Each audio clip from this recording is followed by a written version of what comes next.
Hey, everybody, and welcome to this month's underscore webinar, or actually our first summit series. So today we're going to have a series of back-to-back presentations on how people are practically applying AI to their education programs. And so really excited because we recently conducted some research with Forrester, and what the data found was that over 50% of companies or in education teams are using AI in their practice today. And then the next question after that has been, well, what are they doing? How are they using it? What are they using it for? And that's what we're going to be talking about today. So you'll hear from education practitioners and thought leaders, people who are using AI in their practice today, kind of sharing with you what they're doing. So we'll walk through some quick housekeeping. I'll introduce you to our first guest, and then we'll just jump right in. So housekeeping wise, the chat is open, so feel free to kind of connect. You might have to change it to connect with everybody. I think it defaults to hosts and panelists. So if you want to just drop in there, who are you? Where are you calling in from? Just let us know you're here. The second thing is this webinar is recorded. So if you have to hop off halfway for, a meeting or something else, if you can't make it to each of the webinars today, totally okay. We're going to be recording those and sending those to your inbox. If you need closed captions, you can find those at the bottom of your screen with the little CC icon there, and you can turn those closed captions on. And then if you have questions as we're going, there will be some time with each presenter for Q&A at the end. So please use that Q&A box at the bottom of your screen as compared to the chat. So Q&A just helps us streamline that Q&A for the end of the presentation. So without much further ado, I'm going to introduce you to our first guest, Kristine Kukich. So Kristine is a longtime customer education practitioner and leader in the space. She has been working extensively on how can we practically apply AI to our customer education programs, and what do those use cases look like, and how can we gain efficiencies in the process. She's also a board member for the Customer Education Management Association and helped to plan their conference for this year. And she's also the co-host of the Mixology podcast. So very excited. I'm going to let Kristine take it from here and talk to you about how you can leverage AI and how, it can be an extension of your team. So welcome, Kristine. Guys, thank you, Shannon. Always good to hang out with people who are in the biz. The focus today is really on, you saw Trust But Verify is the title for this particular presentation. But I want to get started by talking a little bit about how we're using AI in customer ed right now, the different kinds of tools that we can work with, and then some of my generative AI success stories and some of the plans that I have to go through it. And then we're going to show kind of a very pertinent example about the concept of trust but verify and why you need to be wary of what happens. So that's the plan that we have as we work our way through the session here for the first little bit that we've got going on. And we'll get started by talking about the way that we can leverage the work that we do in customer education to build AI into your practice. The baseline for that is really, some of this has already existed and you may already be using the tools in that particular area. So we'll start with the concept of personalization. If you haven't already started personalizing learning paths within your learning management system, you really should kind of get on that particular bandwagon because AI brings the concept of personalization to an entirely new level. We see it in recommendation engines for learning paths so that we can do things like assess and split and then circle back around to complete additional training. It's a really great way for us to create the on-demand, in particular, experience with our learners. Gamification, still my favorite. I just got a post last week from a colleague, friend, mentor person, and she is learning Spanish, and Duolingo is her tool of choice. In there, she is scoring all kinds of points, and it is one of the best examples of gamification out there because it does push people to the next level. There's some talk around that, but gamification highly leverages AI, and of course, in combination with personalization, can create all kinds of nice new ways for you to get the word out. Assessments, one of my examples that we'll talk about here in a little bit, focuses on the concept of assessments in all of the ways that we mean that word in customer education. It can be comprehension questions or comprehension examples that we focus on at the end of a particular lesson. It could be certification and the ways that we build our certification library of questions. So that part of it, again, highly leveraging right now AI. Many of the vendors, if you're working with some of the certification vendors that are out there, they've already started to build in really solid ways to leverage generative AI in particular to help you get at the concept of the questions in the question library, as well as working with the analytics piece that I'll talk about in a little bit. Content development is probably the place where we have seen the most efficiencies kick in using generative AI in particular. Many of the vendors that are creating the software that we use to build our content, whether it's a part of your LMS or it is a structure that you have out there with another tool like a storyline or any of those outside of your LMS tools that do SCORM content, for example, all of those tools are now building in some kind of generative AI to help you build out your content, whether that is exclusive to text or we might see some activity around text to picture, which is one of the latest examples that I've done, is to go in and grab some content and just tell it what I want my picture to look like and then let it generate it. Again, problematic, of course, but that's where we'll talk trust but verify here at the end and focus on it. The second part of this is data analytics and from the assessments piece, right? The benefit that we get in being able to analyze large disparate pieces of data, particularly in customer ed, because a lot of our content is all over the place in terms of systems. We've got the content that we have in the LMS. We've got content that might be in community if our team is responsible for community and community engagement. We've got content that's part of the customer success environment and what happens there. All of this would have required a data lake of some kind in years past. It still can, of course, but now I can leverage CSV files and combine those together into a generative AI analysis and have it create a dynamic dashboard for me, which is pretty cool. And then there, of course, there is software out there that will do those same things, highly leveraging AI to build it out. Debbie Smith's group over at Vizier is still one of the best examples with people analytics that I see. And the baseline structure there is, as long as you have the capability to attach files to your generative AI tools, you can create really, really in-depth analyses of the ways that we're working in the system, which leads us to ROI discussions and a seat at the executive table, right? Which is something that we talk about frequently in customer education in particular, right? So that idea is the baseline that I use to get at everything. From there, I tackle it in the way that we can kind of create or classify the tools that are used out there. Generative AI, by far the most common, but also at this point, almost mainstream. And it's only been, what, a year and a half since ChatGPT came out in March of last year. And the blow up of the way that this tool has integrated itself and changed over time. Right? In the beginning, there was a lot of fear that we had with generative AI around accessing our data, keeping our data protected while leveraging the language model and still teaching.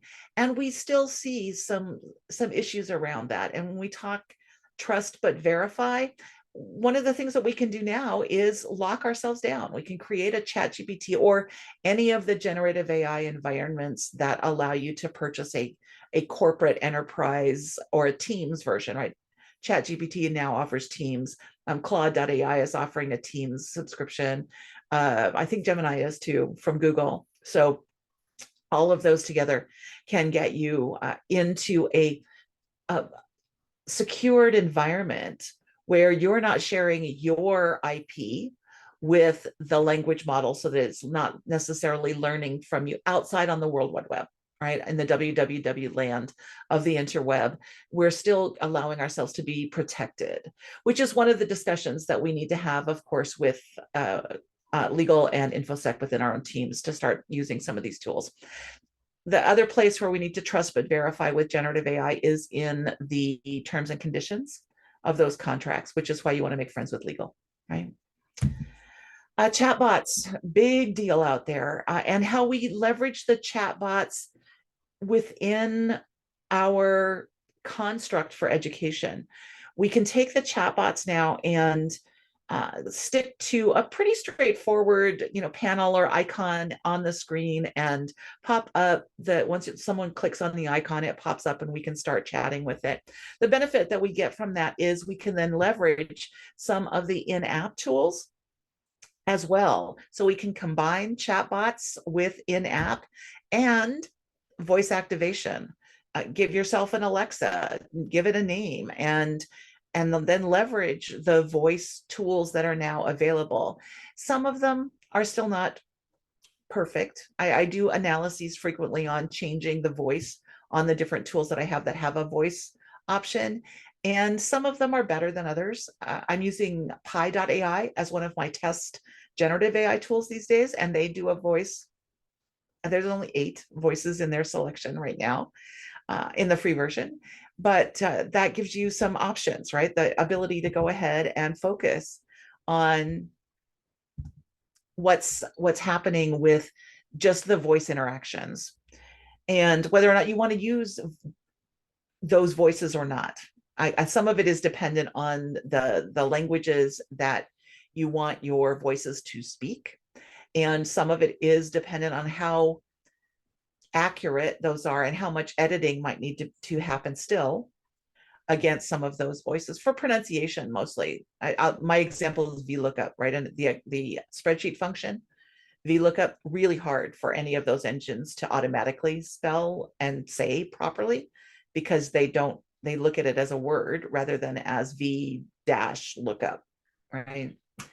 So and those kinds of things would need to be edited. But that's what we're starting to see is potentially the combination of all of these tools into what my last blog really talked about was virtual tutors. And the idea, Dr. Philippa Hardiman has a blog where she talked about it, and a colleague pointed it out to me. I went through it and I said, yeah, we can do all of that now. We have all of the tools just in this toolkit here from the various different vendors that are out there and available. And we could put together a solution that would help us build a virtual tutor within our environment. Haven't seen anybody yet getting really in depth to try to do that because it is a serious integration between all of these tools. There's no one out there saying, oh, here, just buy me and we can do all of this at once. The last part of it is the search algorithm idea. Is it going to go? Come on, you can do it. There we go. Again, this is the part that's probably the most stable. We've got the federated search idea has been around for a bit of time, and the benefit that we get is that we can then tie everything together. I talk frequently about my kind of like support or knowledge triangle out there, which puts the learning community in terms of your academy or whatever you're calling your on-demand learning source, your support tickets, right? Knowledge-based activity and community all together into a triangle that gives people access to everything everywhere from all of those different places. And the benefit of federated search and building out searches and algorithms is that we can leverage all of that content in one place with an AI backend to do all of the searching in those sometimes disparate systems. And the strength that we get from that is pretty clear, right? It's really a strong way to build out something that impacts your learners more than any of those other tools, to be honest. Because finding what you need when you need it is the thing that our people say they want all the time, right? Our learners really focus on, I just want to get at this information. And many times without having to call someone, right? Without having to log a support ticket, without having to talk to my CS team, without having to go bug the instructor I had in my live session last month, right? All of that, although valid, of course, but if we use and leverage a federated search to access all three of those areas within our SaaS environments, it's going to give us a much stronger way to push all of that learning out to people in all of those other ways, right? Through knowledge-based articles and the constructs that we have in community for peer-to-peer activities, as well as what we do in our academies with on-demand or live sessions like this. So now let's talk a little bit about some of the success stories and the places where we can leverage what we do in customer education with particularly generative AI, but again, all of the tools can meld together to build out some of the content. My favorite and the first real success in CE story that I have is around building out assessment questions. I've got the samples coming up here. Shannon had me on a little bit ago and we talked specifically about this example, but the idea behind it is that we can leverage the AI tools to help us create scenarios. One of the challenges that we have if we build out a certification program or we start to build a more robust certificate program. Again, if you're in the biz, you understand that those words don't always mean the same thing, right? And scenario-based learning and scenario-based questions are one of the strongest ways to help you understand if you know what you're doing. And we can leverage the tools in the generative AI arena to help us build and create some of those scenarios and then have a SME edit the scenario. Because one of the time crunch challenges that we have, particularly in today where we're trying to get turnaround on all of these things as quickly as we possibly can, is if I have to farm out a step to a SME for them to create something, it will take me longer to get it back than if I present them with something and then ask them to edit that. We see that across the board all the time when we work with SMEs or with people who are not a part of the team. Even I do it for generative AI, right? I let generative AI create a rough draft for me, and then I go in and I tackle it and edit it, and I may cross out entire paragraphs of content. But the strength that we get is our ability to work with scenario-based learning. I love it for building distractors. For me, that has always been the challenging part of building out assessments, is really working with a structure to say, I need 3 distractors for this question that sound plausible, right? That are not just complete throwaways. And to do that all across the spectrum of learning that you have, my Oracle University exam build would be new features released frequently. And with each new release, we had to build the course for the new release with the new updates and the changes that were a part of that build. Then we had to go in and create comprehension questions for the end of that. So we would pop up the recording of the new feature functionality tools, create 3 questions at the end of the lesson so that we could judge against comprehension of that particular set of content. And then we would go ahead and add that content to our certification prep course, and of course, append it to the course that includes that particular functionality. Have to create questions for each of those places as well. They can't be the same questions, right? And build up through that type of an example. And it keeps going, right? building distractors is challenging when you have to build already maybe 12 questions on the same limited set of content that gives you what, times three more, 36 more distractors that you have to create. My brain would like blow up all the time on that particular thing. It could take me weeks. I don't have that luxury anymore. It could be days to go ahead and because I have to go back and look at it and say, okay, I used this one already. I didn't use that one. And that's the challenge, right? When we talk about course content, the course descriptions is probably one of the easiest ways to start leveraging. If you're not already leveraging AI in your practice, course descriptions can be a really good way to get started with that, because you can take the script from the video, or you can take the outline that you've already created for your objectives for the course and have the generative AI draft a description that gets placed in your LMS or in whatever place it is housed, that will talk about what this course contains and what the end product will be, right? What we're supposed to get out of it at the end. It is particularly good at generating scripts. I was surprised. I've done a couple of different examples around creating the script concept, and it's really good. Generative AI is really good at giving me a first draft of the script. Edits, of course, I've not seen anything come out that was perfect the first time, whether it's because I may have to go back and refine my prompt and the ask for the tools that I'm using, or it's because I need to brand it better, right? We speak a particular way, and the tools that I use have not yet had a chance to learn exactly how we do that within our brand voice. And so scripts can come through that are completely off base, but sometimes I play with them. Sometimes it takes me a little bit longer because I can play with some of the examples. SME summaries. We can get the content from the SME in, sometimes they do just a brain dump. We have that conversation with them.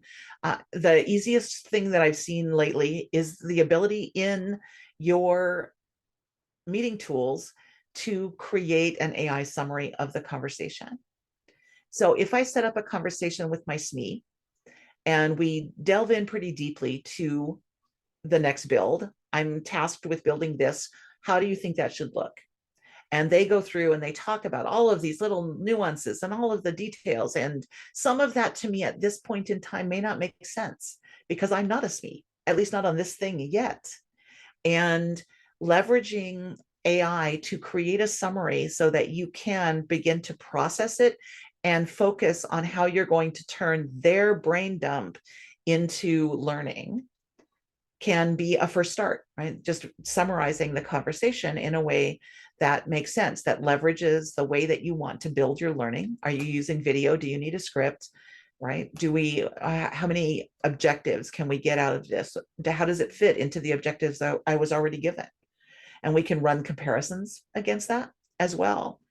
So leveraging generative AI. Lila Meyer put out a post earlier this year where she talked about using generative AI, maybe April after the SEDMA conference, I think she did it, or maybe right before.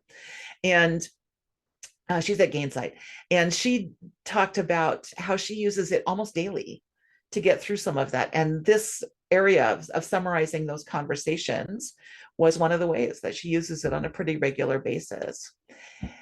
Shannon and I talked in one episode of Mixology about marketing your content. You are responsible for marketing, go to market for any of your learning content as well. And course marketing can be leveraging social posts in the same way that our products do. We can do the same thing with education. So I can certainly leverage generative AI to create social posts. It's how I do now all of my social for Mixology. I let the generative AI tools create it, and then I tweak it. I go back and I look at it, and I get sometimes very fascinating things. That's how we got the Kool-Aid Man off of the structure that we had in one of our conversations this year. And so it helps with the social posts. It can also help significantly with internal enablement announcements. When we talk about going to market with new content in learning and what we do in customer education, we're not just talking about what we do out to our customers, but we're also talking about what we do to the rest of the organization so they know what we're delivering to our customers and making available. And AI can help us generate a lot of that internal enablement, maybe out to sales, back to the customer success team, out to support, up the food chain, down the food chain, whichever way you need to communicate. You can certainly leverage and create standardized options. One of the things that I'm starting to see more of is the access to GPTs and creating your own GPT that will prompt you to ask you the right questions so that you can create the same kind of content repeatedly and consistently.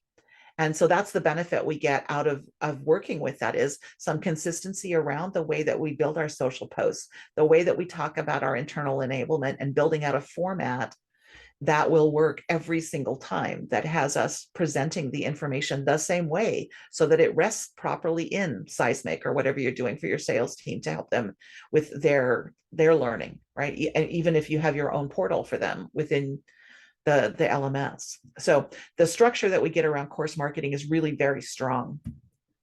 We do that through the prompt concept with generative AI, where we then focus on who is the audience, right? What persona are we trying to influence with whatever it is we're working on to build it out? And what context is this happening in? Are we dealing with particular industries? Are we focusing on particular user types? In my case, the system administrator on the back end and their ability to work within this particular software in this particular environment, right? As a partner and an implementer, they might have different needs than as a true configurator, system administrator that takes over after the onboarding process and the implementation process is complete. Exactly what are we looking for? What are the results supposed to be? This is the big ask that you have here. And should I push away certain types of things? I don't want it to include these kinds of actions. I don't want it to include words. Maybe we have very specific terminology. We can build constraints into our prompt that say, don't do it like this. Or my example that we'll see here in a minute gives us an opportunity to focus on how it should look, right? Not how it shouldn't look, but you can do it either way with a constraint. And then what is that formatting and structure supposed to look like, right? How do we want it to what does the end product need to look like when we're done? And these steps, I took these from, you can see there's a link down here, and Shannon, we can give them the presentation or something, right? So they can get to this link, but it's a chat GPT for CS that a buddy of mine, a colleague in AI, Mickey Powell, built out. And that's where I took these. And he's got some very good examples of what this means. And it's very much along the lines of what I would do for customer ed. It's not success specific necessarily. And of course, tone, right? That's our brand voice that we focus on as we build it out. So those are the 7 steps to building a good prompt. You get really good at it after you get started. So if you're not doing it, recognize it's just a practice thing as you go, because you have to do it sometimes more and more and more to get through the changes that you need. So let's focus on some real life examples. This is the example that Shannon and I talked about a little bit ago in another underscore session, where we're basically having to generate all of those questions. And the answer was to start with one part of it and have it review the content for the lesson, create those 3 questions to use as comprehension, and then identify the correct answer within that, and then create 3 distractor answers at the same time. And then do the same thing for a sample certification question. And you get to determine how many certification questions you might need to add in for whatever that content is. In my case, my upgrades were small enough that 1 question per was enough per topic, basically. And then, of course, the actual certification. So I get sample certification questions, regular certification questions, comprehension questions, a lot of questions, a ton of distractors, go, right? And I'm able to tell it to do that. And it works very well. It was very, very helpful. Saved me when I did my first examples with it. I was able to save about 20% of my actual productivity time because of the distractors thing hard for me before. Your numbers may vary, right? In terms of course content itself, we post some of our content onto YouTube, as well as within the LMS, or potentially also in our community, depending on the type of content that it is. I need a nice solid title for it that might be a little bit more YouTube friendly than my traditional how to build XYZ, right? And I might want to dress up the description a little bit. And I can tell that very easily that by, again, leveraging the idea of who's your persona, what persona are you trying to influence with this content, right? Our audience is system configurators in the electrical engineering support space. Create a YouTube title and a description for the attached script that follows the format guidelines from our brand document. I found so far that editing and using the script from the video was easier than telling it to analyze the video. Just it moved faster, right? The process didn't take quite as long. And then this one, we're expanding our training offerings.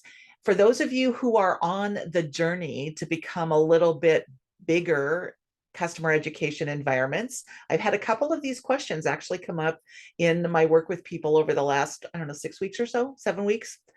We're expanding from the traditional knowledge-based article activity and support docs that we already have to scale in to start an onboarding program that's live, and then build out an on-demand library. So how do I look at everything that I already have and figure out how to detail it? So here's my standards again, to be able to identify the task that I have, that I'm looking for, the personas, right? Any constraints that I might have.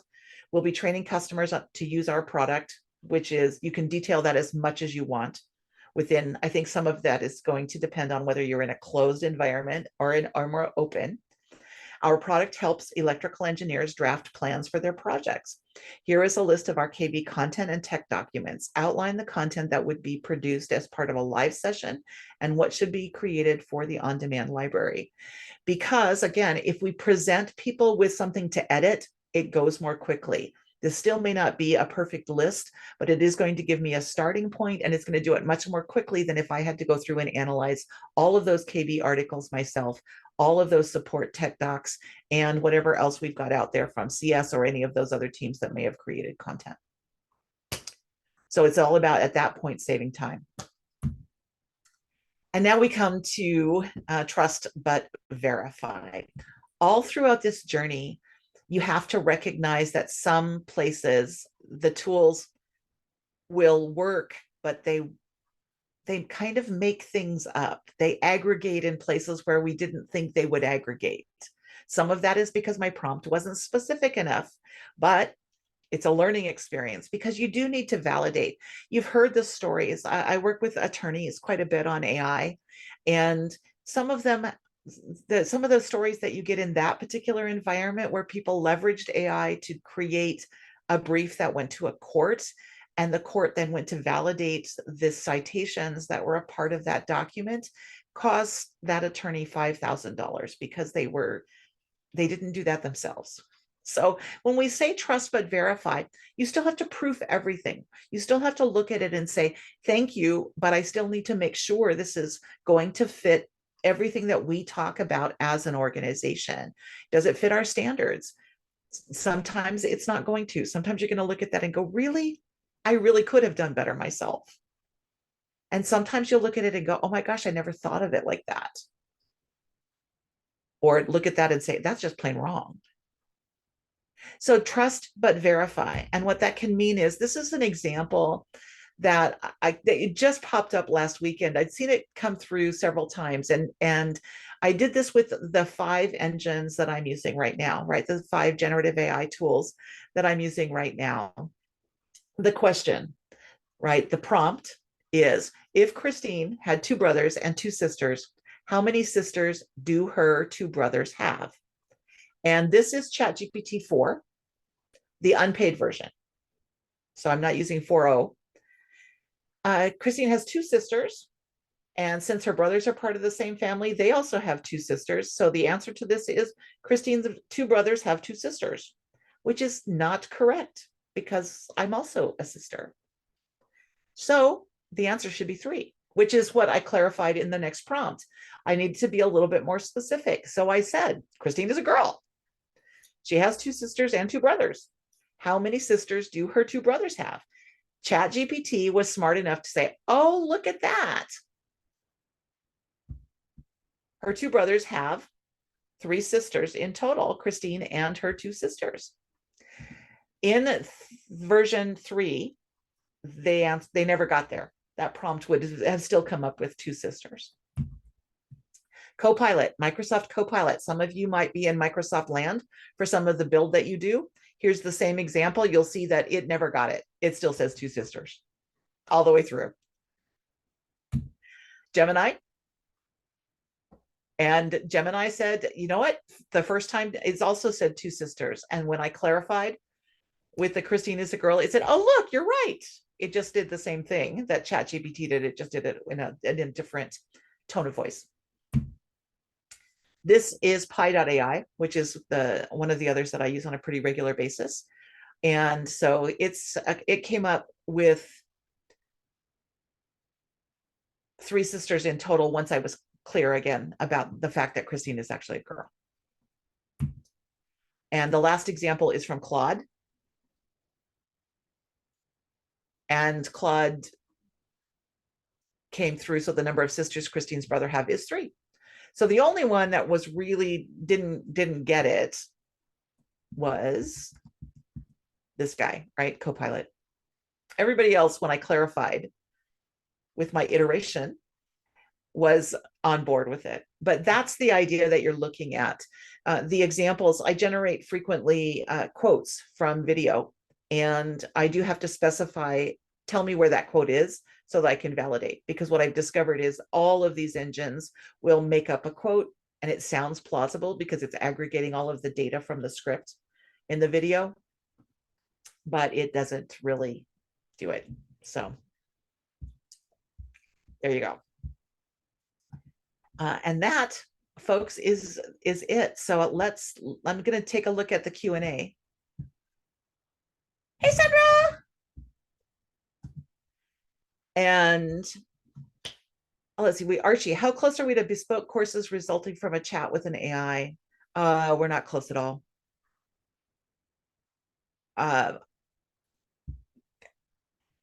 Shannon tells me I'm answering live, which I am. So how close are we to bespoke courses? It's just the language that comes out of it, and particularly if you're using something like Synthesia or any of the video tools, Cluso, the guys at Cluso have some, Videate, right? Those are some of my favorites. There's certainly more out there. Getting ready to do an analysis of those here, certainly. But it's just not, there's way too much editing still, I think, that goes on with it.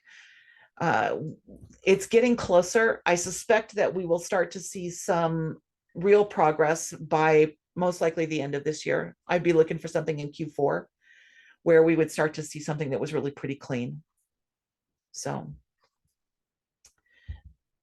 so that, I think that's the piece that I would be looking at is generative AI and the tutoring related to student errors. Some of that already exists.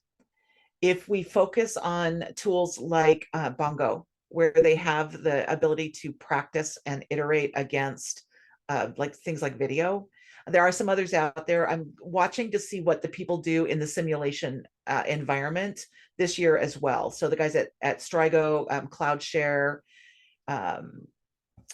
who else is out there? There's one name I'm forgetting.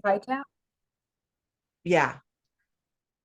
And so that is pretty, I think that they'll be able to start building in iteration against simulations as well. but I'm waiting to see what that looks like.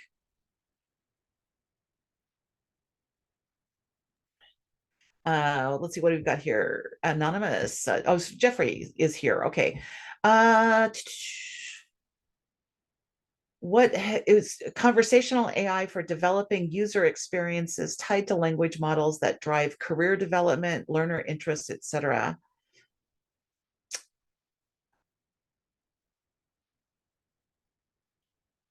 I think that what we're starting to see, what happens in the concept of a coach or a tutor, the structure that we have there is getting better. I think that we we will start to see again as we move into the aggregation of some of these tools, right? Right and left, people are popping up with tools that are leveraging generative AI. Again, like Apple just announced Monday that they're going to start including OpenAI as part of the iOS moving forward. So AI is going to become a part of it. And they were seriously using it already with Siri. So I think that as we start to see what happens with that structure, we're going to see, I think, three areas of usage for it. There are some people out there already leveraging what happens with AI to help build out skills-based learning for the construct around something like a career development path, along the lines of L&D building structures like we would in customer ed, but from a career path instead of a learning path, a career path perspective, so that you can specify, for example, what you want to be in 3 years. Where do you want to go with your career, and identify the learning that's associated with that in a way that would present you with the information. So I think that that area is going to blossom significantly now that we're starting to see all of these tools available and the integration of those tools available. Up until just recently, some of them were still very locked down in terms of things like attaching chatbots to a particular LLM, for example, whether you wanted to use the work that Meta is doing with Llama or some of those others. So I think that that's one area. I think the work that we do in customer ed is definitely skills-based anyway, and it should be. How do we help our learners be better at their job with our tool, right? And I think that that will also see some expansion. The outlier, I think, for all of that is the construct around what live will mean and what on demand will mean, and how we start to aggregate all of these things together. And I think that's the part that I think is the most amorphous. I think those other two are going to start to solidify closer to the end of the year. So does that help, Jeffrey? Let me know if it doesn't. And connect with me on LinkedIn. I'd love to chat with you more about this. And then we've got Vijay coming in. As a company, do you advocate instructional designers to use ChatGPT? Yes. Well, it doesn't have to be ChatGPT. I think that everybody should be leveraging a generative AI tool. I think that the time savings that you get on a first draft of content is pretty significant. There's a couple of issues that will pop up with that when we talk trust but verify. That's part of it. Just understanding that it may take it a while to learn the way that you do business. The second is, if we formalize the structure of using a tool in the environment, it is imperative that you bring in your InfoSec and your legal teams. The contracts that are coming out from some of these vendors and their ability to leverage your data to help build their language models is very predatory in some cases. Adobe came out with some new content last week, and you might want to take a look if you're using Creative Cloud. I would go back and read those terms of service and take them back to your legal team, because it's kind of scary. And so that's the piece that I would focus on, Vijay, is the idea that if you should be using them, and you probably want to get them sanctioned so that you can buy the versions that will lock it down. Right? Because if you're not purchasing, there's a greater chance that your content would go out to to feed the LLMs, right? The large language models. So that's the piece that I would focus on, is making sure that you're locking your content, your IP, away from those other eyes. You don't want to be the Samsung disaster debacle where they put plans out for a new phone on the internet. I mean, that's just crazy. So Shannon posted my LinkedIn link there in the chat. So that's there. Oh, I've got ChatGPT is not working on the internal network due to data privacy, and this will be the last question.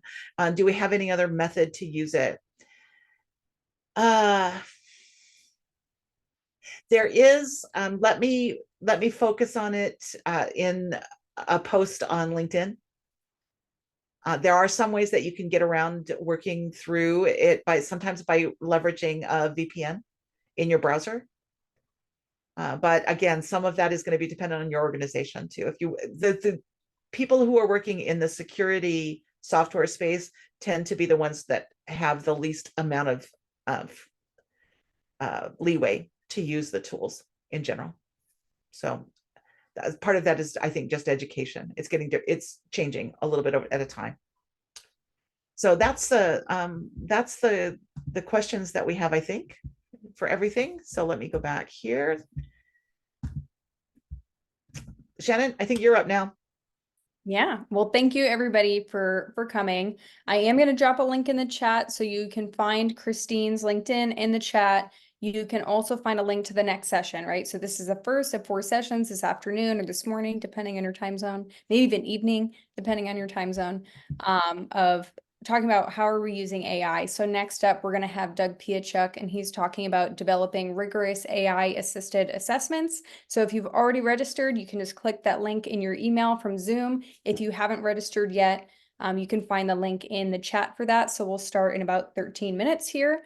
I also, want to do my plug to please fill out the survey at the end of this webinar. So, we want to know, what did you like? What would you like to hear more about? This gives us an opportunity to improve. Every month we do webinars like this, whether it's a series or a one-off webinar, but we want to make sure that those are valuable and useful to you, the people tuning in. So let us know what you want to hear about.